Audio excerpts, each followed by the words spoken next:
तो आज का हमारा टॉपिक है रजिस्टर इन सीरीज कॉम्बिनेशन। तो सबसे पहले हमें ये जानना पड़ेगा कि सीरीज में हम कब बोलते हैं रजिस्टर सीरीज में। तो आपकी जानकारी के लिए बता दें कि अगर हम रजिस्टर्स के जो टर्मिनल्स है ना, ये लेफ्ट और राइट हैंड टर्मिनल्स है, ये भी left and right hand terminals है, ये R3 का लेफ्ट और राइट हैंड टर्मिनल्स है। जब भी रजिस्टर के एंड टू एंड कनेक्शन जब आप प्रोवाइड करें, एंड टू एंड कनेक्शन का मतलब जब पहले रजिस्टर का एंड फिनिश होगा सेकंड का स्टार्ट कनेक्ट कर दीजिए यहाँ पे, ऐसे सेकंड वाले का टर्मिनल जब फिनिश हो रहा है तो थर्ड वाले का कनेक्ट कर दीजिए, एंड सो ऑन। इसी तरीके से जब आप एंड टू एंड कनेक्शन करते हैं तो उसे कहा जाता है कि रजिस्टर सीरीज कॉम्बिनेशन में। ठीक है। अच्छा, दूसरा एक जुगाड़ी तरीका आप ये भी कर सकते हैं कि जब आप नोटिस करें कि अगर वायर बदला ना हो, वायर सेम हो, तो अगर सेम वायर रहेगा तो आप समझ जाइएगा कि वो सीरीज कॉम्बिनेशन का सर्किट। अगर ब्रांच डिवाइड हुई तो वो पैरेलल हो जाता है।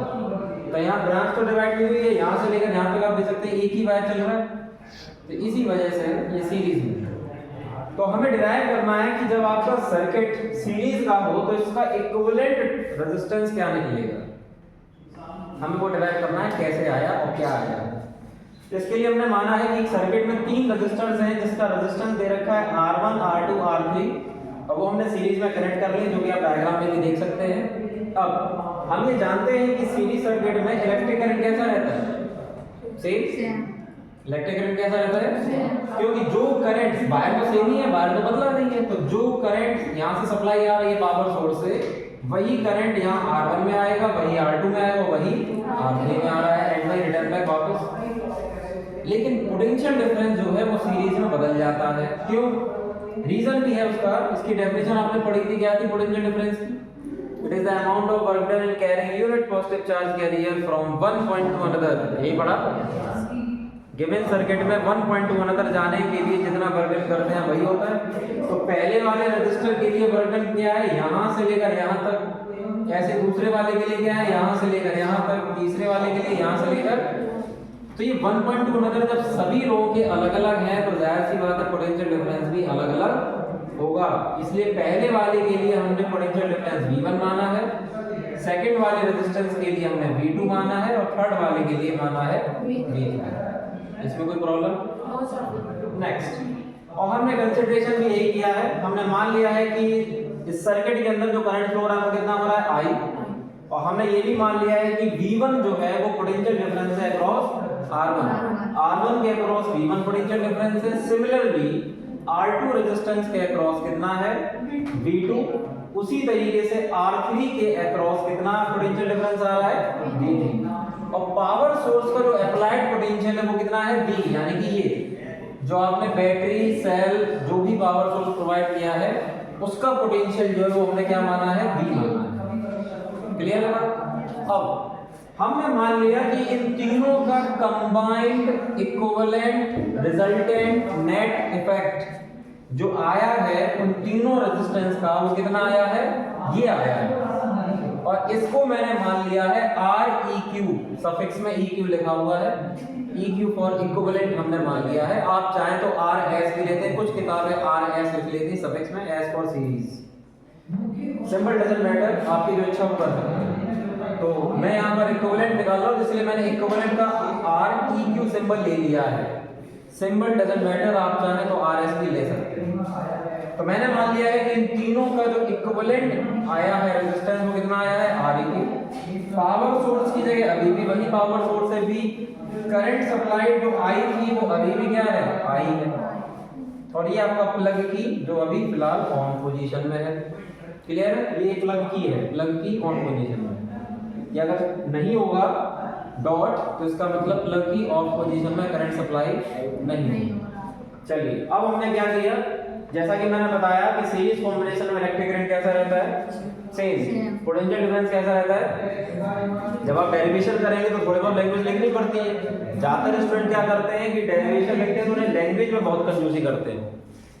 लैंग्वेज में वो सीधा सीधा डायरेक्टली फॉर्मूला लिखते हैं, डायग्राम बनाया और सीधा सीधा V = IR, V1 R1, V2 I3 और ये सब फाइनली फॉर्मूला लिख देंगे। लैंग्वेज बहुत कम लिखते हैं। ध्यान रखें कि बोर्ड एग्जाम जब आपके होते हैं तो आपको डेरिवेशन में अगर आप लैंग्वेज भी अच्छे से लिखते हैं लैंग्वेज भी, तो मच इफेक्टिव आपका एक प्रेजेंटेशन अच्छा होता है। ठीक है, तो इसका बात ध्यान रखेंगे कि लैंग्वेज भी लिखी जानी चाहिए डेरिवेशन। क्लियर? हाँ, वो बात अलग है कि कंपटीशन एग्जाम में तो आपके एमसीक्यू क्वेश्चंस आते हैं, उसमें डेरिवेशन की जरूरत नहीं पड़ती है। ठीक है, लेकिन बोर्ड एग्जाम में तो जरूरत पड़ती है, कंपटीशन एग्जाम में डायरेक्ट एमसीक्यू आते हैं। ठीक है, चलिए तो फिलहाल हमने क्या किया, अब हमने किया इसमें ओम्स लॉ अप्लाई। तो सभी जानते हैं ओम्स लॉ का फॉर्मूला क्या रहता है, V = IR। V मतलब पोटेंशियल डिफरेंस, I मतलब करंट, R मतलब रेजिस्टेंस। जब पहले वाले के लिए जब V = IR लगाएंगे तो क्या आएगा, V की जगह V1, I की जगह तो I आएगा, और R की जगह चेक करना ये लिखा V = IR था, लेकिन पहले वाले रेजिस्टेंस के लिए क्या हो रहा था, V1 पोटेंशियल आया था, करंट तो सेम ही रहता है, R की जगह R1।